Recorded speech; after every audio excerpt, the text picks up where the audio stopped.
Lee Chin is hitting the campaign trail this week as part of Now TV's Hurl versus Hurley campaign, which will see the nation vote on what is the definitive term for a hurler's most prized possession. The result of the poll will be revealed to the public on November 12th. To have your say, visit hurlvhurley.com, where you can cast your vote right now. Lee, clearly it's a Hurley. Right. I think you're a Dove, and I think the Dove usually use the word hurl also. I know we have another guy on my side of the campaign. I'm a Tipperary man all the way, and it has to be a Hurley. Yeah, I suppose. Yeah, you're a Munster man, but you're living in Dublin and you're a cooler man, so you may start using the term hurl. They won't know what you mean. Yeah. So how's things with you the past couple of days? Obviously, a disappointing result against Galway, 127-17, and that's your Leinster title. I suppose you're after giving it up, but difficult couple of days, I suppose. It has been, Shane. Yeah, and I suppose that's the most disappointing thing about is the fact that we worked hard last year. I suppose to get the Bob O'Keefe, and we gave it up softly like that, and it does hurt. Yeah, just breaking up there a small bit, but what do you think happened in the game itself? Like 8 points apiece after maybe 20 odd minutes. It didn't seem like things were going too badly for you, and then Galway had that run of 1-4-0, and it seemed that the game got away from you.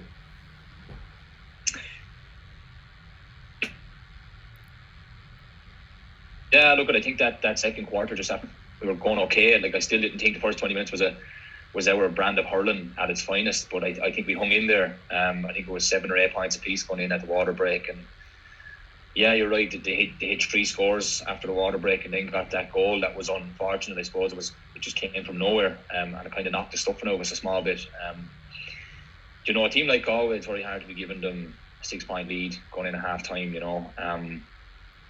But I don't know what it was. I can't really put my finger on anything that we done that was tactically wrong. I think it was just the fact that our attitudes weren't on the money. We weren't. We just didn't fight hard enough, Shane. We didn't. We weren't getting to the breaks with intent, and we weren't. I suppose we just weren't winning the 50-50 battles. And did you see that coming, like, after the way you started? And even the first 20 minutes, I thought you were playing some nice ball. You were knocking it from side to side, the stick passing. It was all working well enough, I thought. I couldn't have foreseen that coming.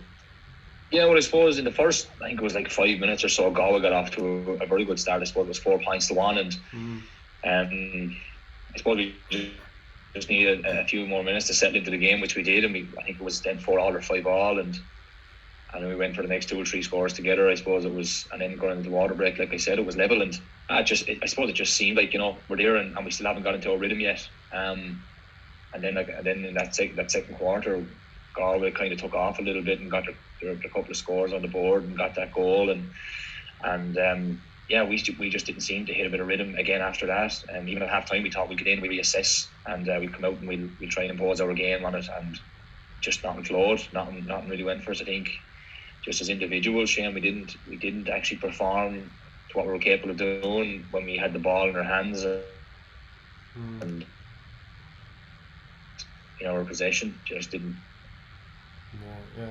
And like Davy said afterwards, very strong words. We threw in the towel, and that's the bottom line. It was really tough words. I get the sense, even the way you're talking, that you don't necessarily disagree with what he said.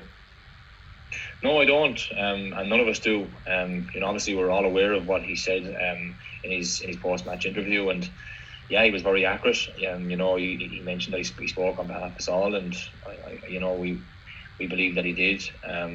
It was humiliating, I suppose, for a side like ourselves that expect more of ourselves, and look, we can deal with being beaten, but to be beaten on the facts that we didn't work hard enough and we didn't fight hard enough, that's the real sucker blow. Yeah, because that hasn't really happened to you before. You're pretty much neck and neck with teams all the way. I can't think of too many non-performances.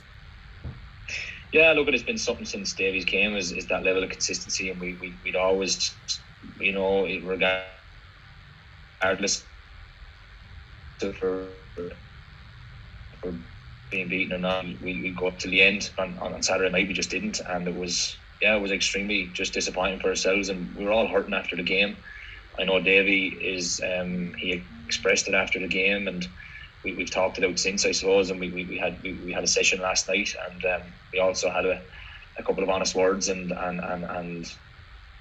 but the main thing was, just gather our thoughts and try and put things right for the next day out. Yeah, was the dressing room a tough place after the game? And even talking it through, was that kind of cathartic? Did it get it out of the system? It was a tough place after the game. Yeah, look at it.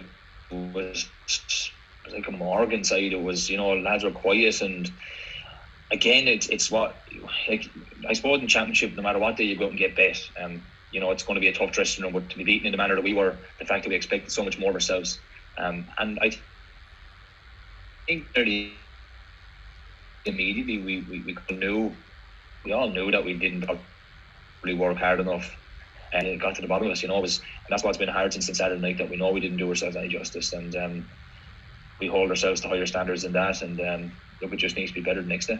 And still in all, though, you're only a couple of games or a couple of wins away from getting back into an All-Ireland semi-final, so not all isn't lost. No, look at it. We're fortunate enough to have another chance. We get one more chance at it. It's not like the football where when you're beaten and you're gone. It's the end of your year.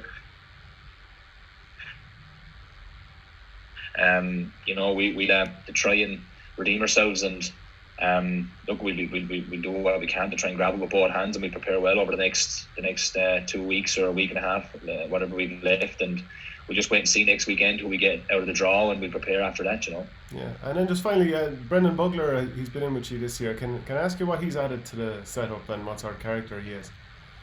Yeah, well, look at obviously Brendan won his All-Ireland back in 2013, and he's bringing a great deal of experience, but Brendan in himself, I suppose, is a very wise kind of character, and he offloads an awful lot of, I suppose, information to us in terms of what his experiences were and what he didn't like, I suppose, as a defender, what a forward would have brought to their game and brought to him as a challenge.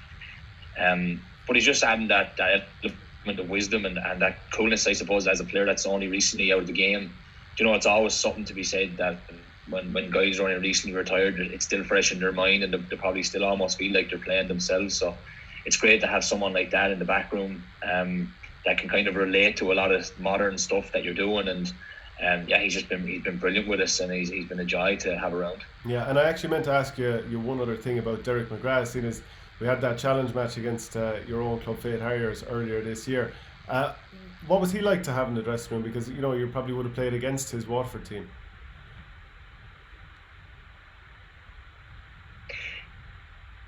Yeah, look, it was.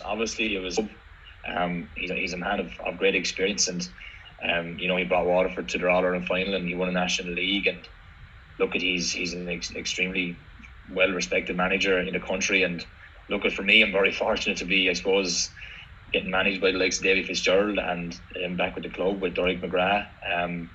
It's unbelievable for me, but he obviously tried to come into the club and identify a couple of things that have been going wrong with us the last couple of years. We've been fighting relegation, and I know in fairness to him, he didn't get a conventional year in the club scene with COVID, but he still dealt with things very well. And we had our performances in some areas, and then I suppose the Shelmalier in the quarter final outclassed us, and we have a very young team there, but Derek is just he's a breath of fresh air with the club, and he's great to be working with. Yeah. Okay. Well, look, thanks very much for joining me, Lee, and best of luck with the rest of the season.